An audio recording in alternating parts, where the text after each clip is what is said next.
give it up, a big Kansas City welcome for Mike Johnston.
Thank you. Thank you. Probably should have paid a little bit more attention to the setup. I damn near fell off the stage when I got off the drum set. I was like, oh my God. What's up, everybody? My name is Mike Johnston. I'm from Mike'sLessons.com. I'll probably be your first speaker that's completely out of breath for the first 2 or 3 minutes just from that. But I started Mike'sLessons.com, and we're going to get into the business side of everything. I think really what I want to try to do here, if I can, is encourage you guys to think outside the box and try to do things in a way that they're not telling you to do it in the magazines, because I've definitely made a very successful business. And when I go to the airport, like on the way here, I look at this whole thing of like business magazines and Fast Company and Big Company, and Company is Fast and Big, and the Fast Company that was big, or whatever, all these business magazines. I've never bought one. I've never looked inside of one. When you guys talk to me, you start using all these acronyms. You're like, yeah, we talked to some VCs, and I'm just like, I have no idea what you're talking about. So you don't have to do it the way it's always been done, and I want to talk to you guys about that. But before I get into that, I think it's weird that we have this conference going on of entrepreneurs, and I was kind of hanging out before, because we have to get here early to load in the drum set and whatnot, and all these entrepreneurs and future entrepreneurs are all talking about the great toast that's being made in the back. And like, oh, have you had the toast? It's very good, and they put cinnamon on the cinnamon. It's insane. No one puts cinnamon on cinnamon bread, but these people put cinnamon on cinnamon. And I look over there, and they've got a logo, and they've got a design, and I'm like, so there's a business at the business conference that's killing it, and everyone's talking about it, and no one's probably realizing it's happening right now. The entrepreneurs are back there making toast with freaking cinnamon on it. So give it up for Ibis. Awesome. Killer toast. Killer toast. 3 pieces deep, a little bit of a sugar high. So, yeah, that's me. We're going to move on from that. So, the beginning of what I went through, it was mentioned earlier that I got my first record deal when I was 21. So I, just like a normal kid, started playing drums when I was 5, or wanted to play clarinet. I did. Lasted for about 3 minutes in school band. I'd start rehearsing whole notes, which you just have to blow for a really long time, and I'd just pass out and lean straight forward, and the band director was like, Mike, you're going to kill yourself on that reed. Because I'd be like, Fuka.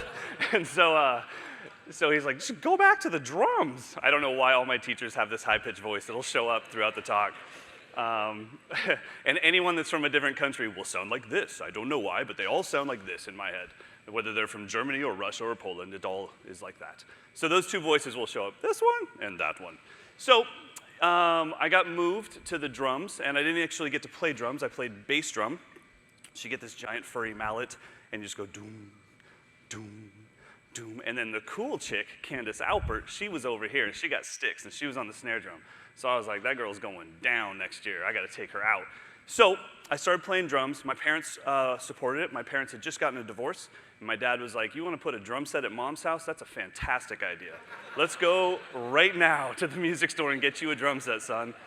So then my mom was like, all right, you're going to play that game? I'm going to support it. That way, if he ever does make it, I get to take all the credit. And he's like, no, I got him the kit. And she's like, I got him the lessons. And so I had a nice family squabble over that. Played drums, definitely was not a natural whatsoever. Everything I ever learned was 1 note at a time. It was such a massive struggle.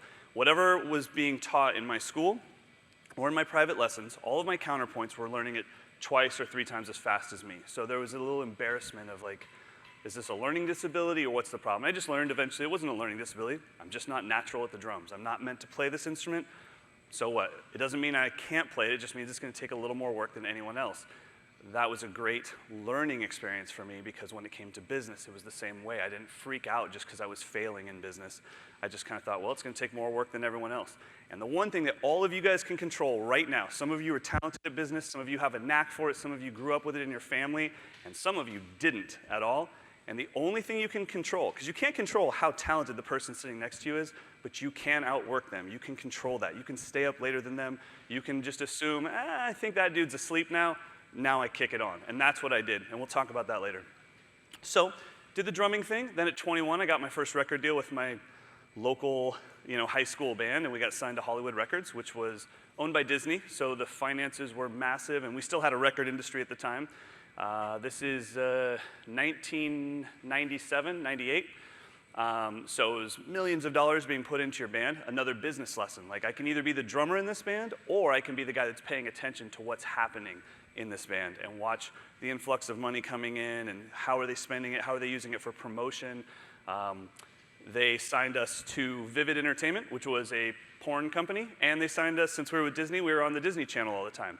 Bad way to promote your band. So I learned, like, you guys are clearly not doing well with your money, and I would never do that to any of you guys if you came to work for me. So I learned a lot of lessons through that.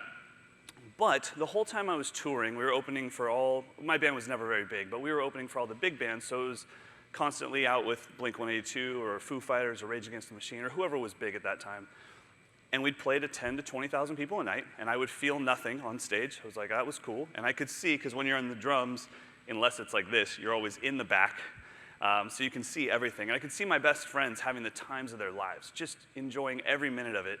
And I was like, this is all right. And then as soon as the show was over, the coolest thing was we'd go on my tour bus. My band would go out. They'd go out to the bars, go drinking or whatever.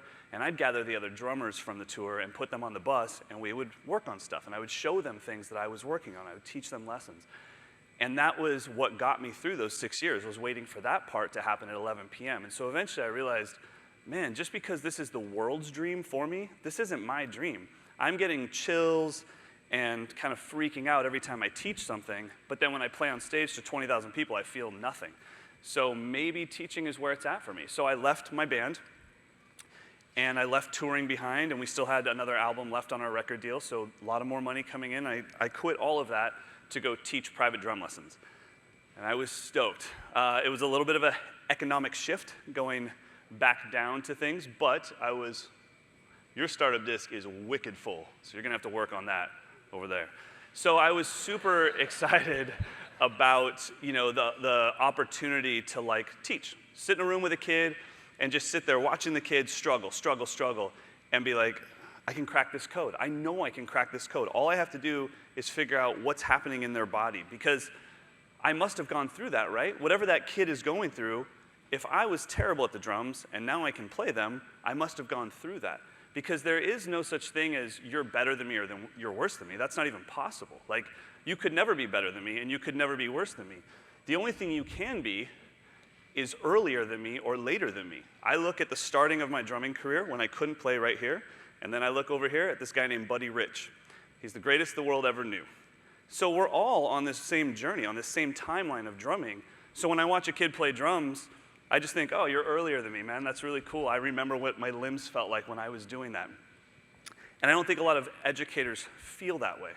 They don't understand that you're on the same journey as them. You're just not as far along. And when I see other drummers that are far superior to me, they're not better than me. I don't get jealous. I get excited. It's like, man, that's exactly where I'll be if I keep practicing. That's so awesome. Why couldn't you apply that to business? If somebody's killing it in your world of friends that's in the business world, you should be excited and be like, dude, you are where I'm going to be. I know it, and get pumped about it. So that was kind of what led me into teaching. This is where the business thing took off. Teaching private drum lessons, it's a half-hour paid thing. So you get paid $100 a month per student, half-hour lessons.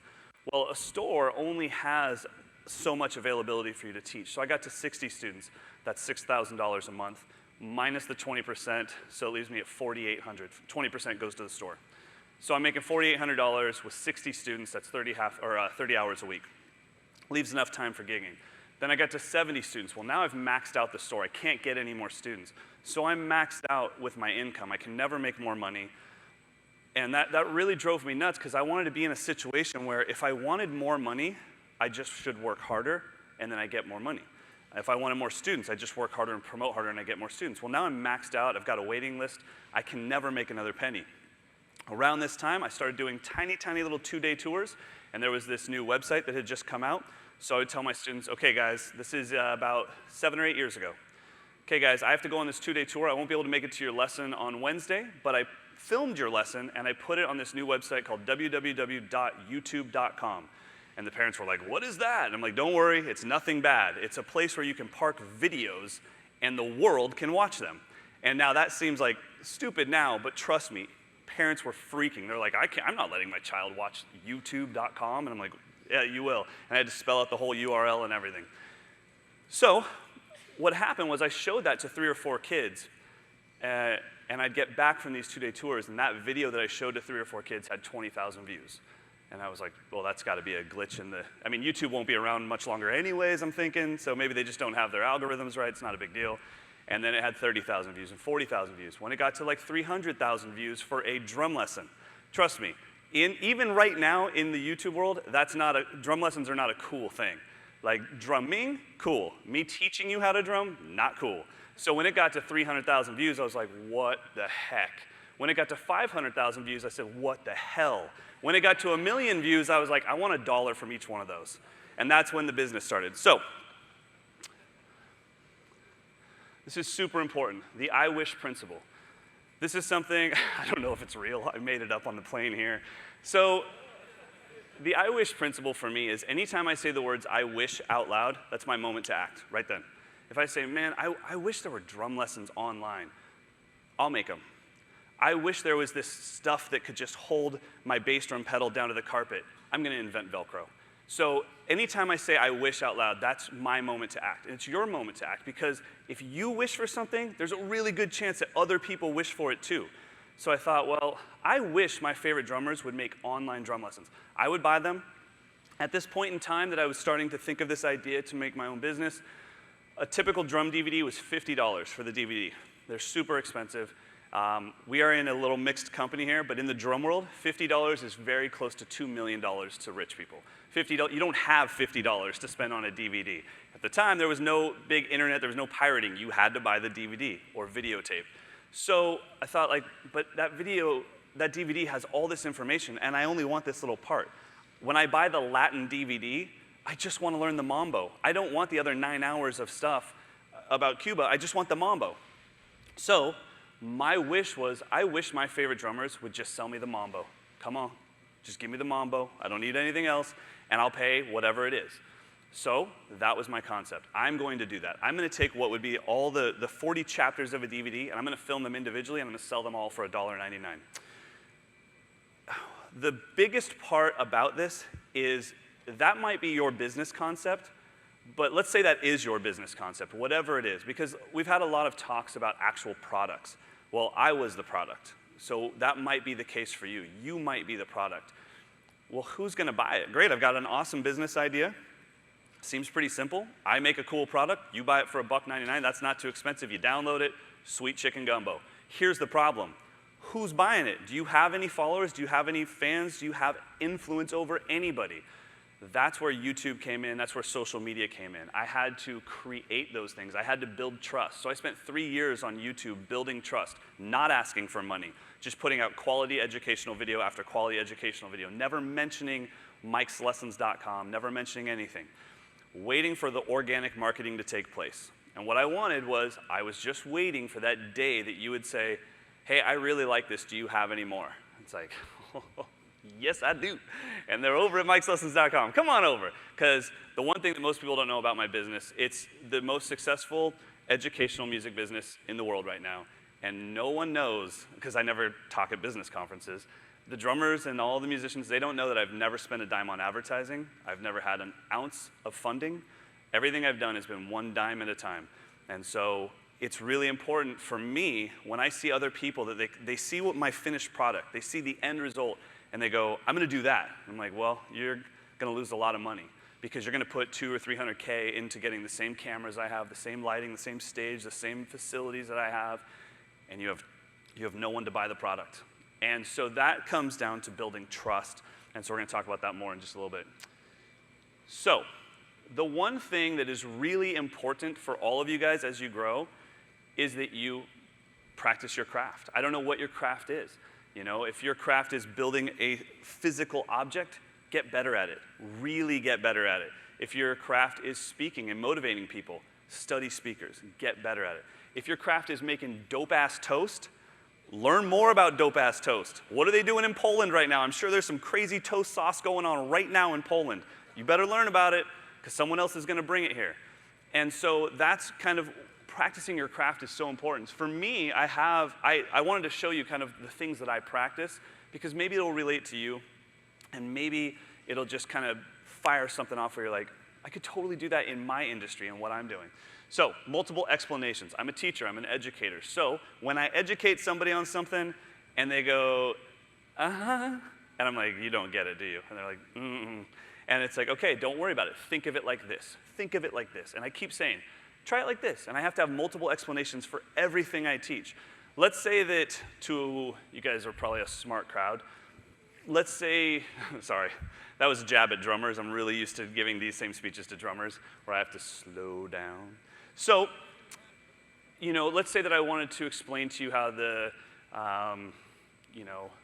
which telescope is up there right now discovering exoplanets. The James Webb is about to go up, but there's one right now. Kepler. So Kepler's up there right now discovering exoplanets. Before that, we used the wobble method to find out if there weren't planets out there by the stars. So star is here, planet goes around it, pulls on it through gravity, we see that star wobbling, and we say there's planets out there, but we don't actually know there's planets out there. So then we launch Kepler. And what Kepler does is Kepler just measures the light that the planet's blocking. Now let's say I'm explaining that to an 11-year-old. Okay, Billy, I'm gonna tell you how the Kepler Space Telescope works. And Billy's like, I don't get it. You have to find a new way to explain it. He's not getting it. You explained it right. You were perfect in your explanation. Your theory was correct. Your knowledge was correct. And Billy didn't get it. That's on you as the educator. So I have to practice that stuff. So all of us have a sun in our pocket. So I would say, okay, Billy, think of it like this. This is the sun. And what the Kepler Space Telescope is looking for is a dip in the light every time the planet goes around it. So stare at the light, Billy, and watch my finger go in front of it. And watch that light dip for a second. That's what the Kepler Space Telescope is measuring. And Billy's like, and I'm like, you get it. And Billy has the same voice as the teacher from earlier. And I'm like, sweet. And I high-five him, and I knock him off the drum set, and I'm like, yeah. So having multiple explanations, it's not that hard. You just have to do it. I would never knock Billy off the kit. His parents would freak. Explanation versus retention. Okay, you explained it. I was like, Billy, check out my finger going in front of my iPhone. And he's like, I get it. And I'm like, do you really get it? Explain it to me, Billy. Well, Billy doesn't get it. So even though I explained it properly, I have to be aware of what's happening in the situation. I have to say, I don't think you retain this. So it's really important, even if you explain something right and the person you're talking to says they get it, find out, did they retain the information? Can they tell you the information next week? And if you're passionate about delivering the information, they'll be able to retain it. Anytime somebody tells you a story, this happened at dinner the other night. We all went out and had some dinner, and your host was explaining something, and he was super passionate about it, and everyone at the table retained it. Now, if he would have explained that exact same information while reading the menu, no one would have retained it because he wasn't passionate about it. So that's really important. Light at the end of the tunnel. This is super important for all of you guys. Light at the end of the tunnel means if I have to teach you anything, I should probably show you the cool stuff first just to get you excited about it, because you're never going to practice the boring stuff. So we have this thing in the drum world called paradiddles, and all it means is right, left, left, left. And that's literally what a paradiddle is. Now, if I tell Billy, hey, Billy, I'm going to teach you the paradiddle. It's right, left, left. Boom, he's out the door. He's like, I wanted to learn Blink 182. I hate you. You're a bad teacher. Get back here, Billy. So the first thing that I'm going to do is I'm going to show him the light at the end of the tunnel. Can you turn off my lav mic real quick? Check, check. So this is what I would play for him.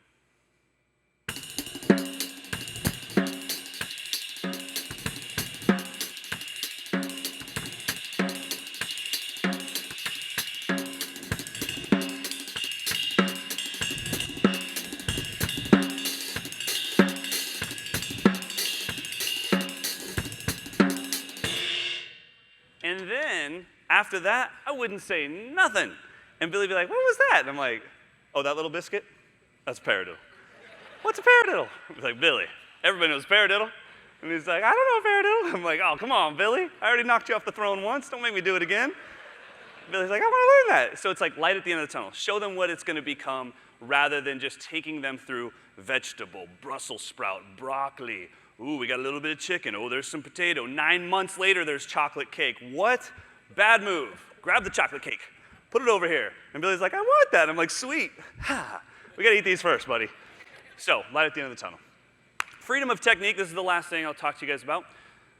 In the music world, technique is a big thing. Don't know if it is in the business world, Trust me, I'm an outsider in this business world.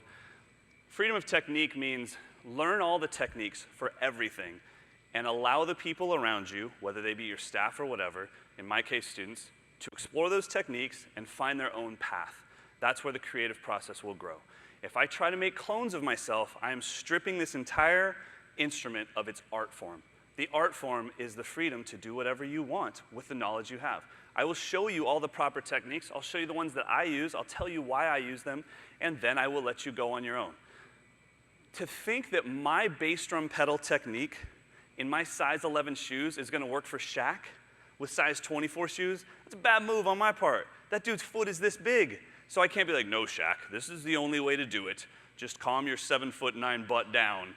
That's not gonna work. So I gotta say, okay, Shaq, here's the deal. You guys know Shaq's a basketball player, right? Okay. His name is Shaquille O'Neal. All right, so he's a large man, very large man. So if I say, Shaq, here's the deal, man. Here are the 9 techniques that you can use. Try them all out and see which one works best for you. Then I'm allowing the art form to grow.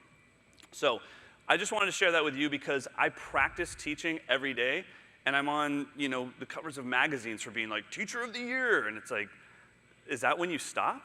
No way. That's when you stay up later and push forward and go harder, harder, harder. All right. Social media, building your followings, your future clients. YouTube, Facebook, Twitter, and Instagram. These are my 4 main ones that I use for myself just because of the avenue of the media. You might use different social media outlets.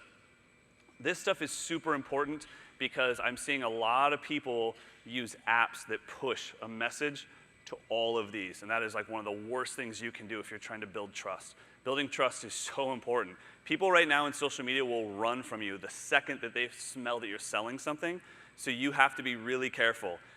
If I sent the same message from YouTube to Facebook to Twitter to Instagram, it would just be a melting pot of crap.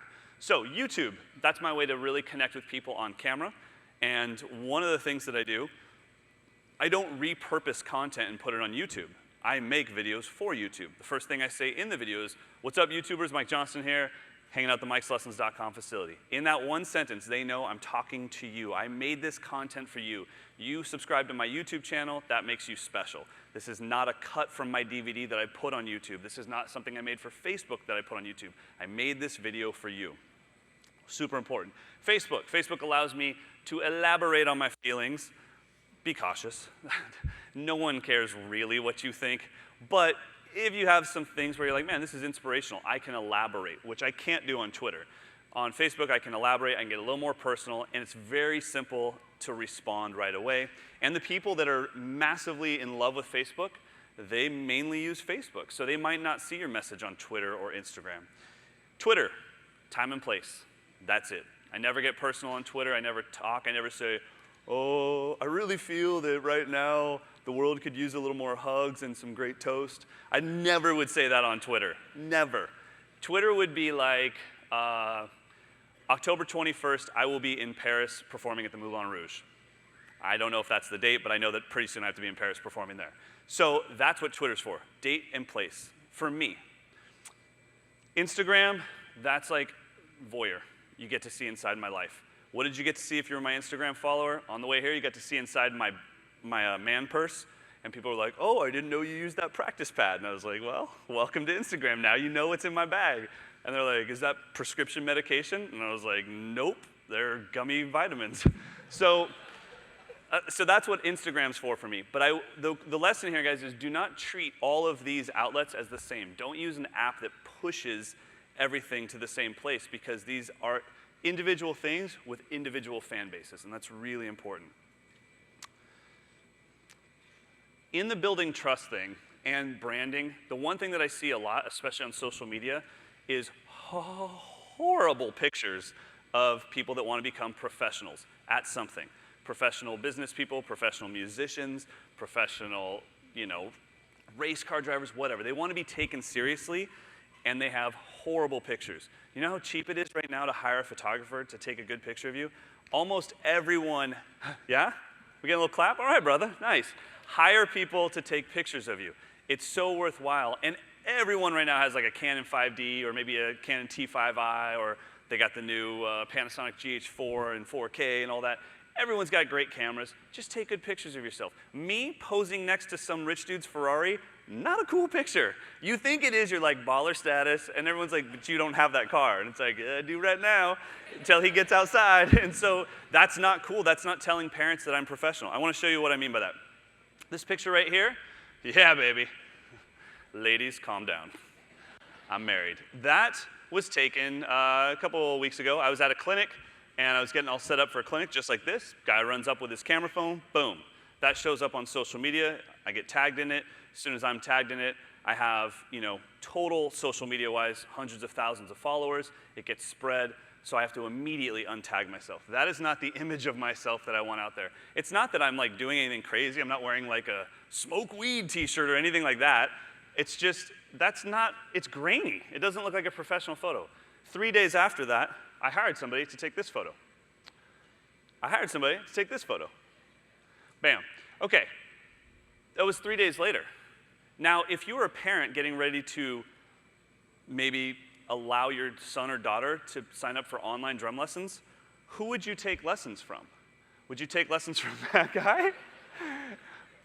Or that guy? Well, you take lessons from that guy. You've never even heard this guy play a note of drums. You've never heard him speak. You don't even know if he speaks English. But that guy can teach your son or daughter way better than that guy can. Super important. Branding is massively important. Spend 20 bucks, spend 50 bucks, spend 100 bucks to grow your brand and look professional. All right, this is something else that can happen. So I'm playing on a child's drum set, and I'm getting ready to play at a music store in Florida somewhere, and some dude just walks up behind me. And he's like, oh, this is cool. Mike Johnston's playing on a kid's kit. Bonk. Tags me, tags SpongeBob. It's just everywhere on social media. I'm like, holy crap. So I have to untag all of it. And it just goes back to the same thing. And the way that I would tell you to handle social, it's not that I'm not letting people into my life. I can, but not when every single person on social media is a prospective client. Dude, just act pro. I can't believe I said, dude, just act pro. Come on, bruh, just act pro, like me. My wife was like, you seriously need to step up your sock game before you go to this conference. I was like, what's wrong with gold toes? These are awesome. So I learned a lot from looking at all of your guys' ankles. I was like, oh, those are good. So yeah, I need to step up my sock game. So this is what can happen if you're not in control of your media, okay? I have a very simple concept. Every single picture that I take, I treat it like it could be on the cover of a magazine. And the reason why is because it can. Now, 2 of these pictures were not taken for covers of magazines. And one was. These 2 that I love were never taken to be on a magazine cover, and this was the staged magazine cover. I hope that photographer's not here, but I hate that frickin' picture. I look like the Christmas drummer boy. Like, what is, what is that? I don't play like that. Like, you just saw me play. I make like weird who farted faces like this, and I don't look like that. I look like that. I'm like fired up. I'm gonna bite something, And then if I'm looking at you, I look like that. So treat every picture like it could be on the cover of a magazine, because it just might, and that's really important to know. This is another thing, and I know it seems like we're jumping around, but really I have such a short time to talk to you, and I just wanted to share with you the things that as a non-trained business professional, these are the things that really worked for me and really helped me stand out across the board in an industry that's flooded with people that want to make a living playing music. So, who is your competition? That is hilariously misunderstood in the world of business. Every time I talk to somebody, they're talking about the people that do exactly what they do. And I'm like, you think that that's your competition? Especially when you're in a small industry like the music, you want me to fight with another drum instructor who I will see at conventions over his 11 students? Why would I fight over that small little pie? Let's say I have roughly like 10,000 paid students right now. You're going to fight over my 10,000 students when there's millions of kids choosing something else every day other than drums? If you play drums, you're not my competition. If you're a drum teacher, you are not my competition. You know who my competition is? That little round-ass ball. That's what kids are choosing over drums. That's my competition, that little bastard right there, that thing. Nothing against you, Billy, and Susie, but that, I hate that thing, man. That's my competition. There's another thing that's my competition. That damn thing right there, that's my competition. And that's what people need to understand. Like, look at the world. What are people choosing over your industry before they know that your industry exists? That's your competition. I don't want the 10,000 drum students that are out there. I want the 10 million kids that didn't know drums existed until they were already locked into soccer, baseball, football, karate. That is so important to me to get to those people first. So I don't bitch and complain about it. I go to elementary schools and I do clinics where I go into the vice principal and I say, hey, I'm going to give a clinic on, a tour of the world. And I play grooves from all over the world. And then after I'm done playing, I'll say, okay, kids, where was that from? That was from Brazil. Let's talk about Brazil. And I do that. And I get in front of kids before they get a chance to choose something. I don't need them to choose this. I just need them to know that this exists. And that might be the same for your industry. Maybe you're not telling somebody you have to take my advice and do this. I just want you to know it exists. If you still choose football or baseball over this, that's fine. But I would hate for you to find out at 14 years old that this exists. Let me get this to you when you're 5, 6, 7, because that's when I started, when I was 5. So who is your competition? It's probably not only your own industry. It's the other industries that are getting to your clients and your potential clients first. All right. Pop culture. That slide didn't really turn out quite as well as it did on my computer. It had a lot more graphic-y stuff. So pop culture can determine your industry very quick. And what I'm talking about is movies. Movies can tell an entire population of multiple countries, this is about to be your new hobby. You are going to dig this because you're going to go watch the movie on jet skiing or whatever, and then that becomes the new thing. And if you have any kind of industry that could be influenced by pop culture, you have to be ready for the moment that Hollywood says your industry is cool. And that happened in the 80s. Bam, Cobra Kai Dojo. Now, some of you are too young to remember this, but that is one bad mamma jamma. And this dude right here, sweep the leg. He was coming after Johnny, all right? So when this movie came out, when the Karate Kid hit, the entire Taekwondo, karate, judo industry exploded everywhere. Everyone wanted to take karate lessons. Now, most of those karate people had no idea this movie was coming. They weren't ready for it. They didn't have the expansion. They didn't have the teachers on staff to handle the influx that was coming towards them. And they should have. They should have been ready. And the reason why I mention that is because in about 1 month, oh, you gotta be kidding me. There should be a slide that says dope sauce. No, it says whiplash. You liars. I'm just kidding. Oh, right on. Well, we'll get to questions in a second. So there's a movie that's about to come out called Whiplash. So Hollywood is about to tell the entire drum industry, you are going to be cool. You guys remember when Drumline came out? The entire drum lesson industry really, really exploded for that. And that was a horrendously terrible movie. Whiplash actually has real actors in it, besides Nick Cannon is not in this one. And it's a really, really, really good-looking movie. Professional actors, it's made by Sony Films, and it's going to be a big, big thing. Well, I have to be ready for that. That's going to tell the entire world, hey, drums are cool. Taking drum lessons is cool. So be ready for Hollywood to influence your industry, and when that happens, take advantage of it. All right, so that's my speech. If you guys have any questions, this would be a good time to fire off your questions.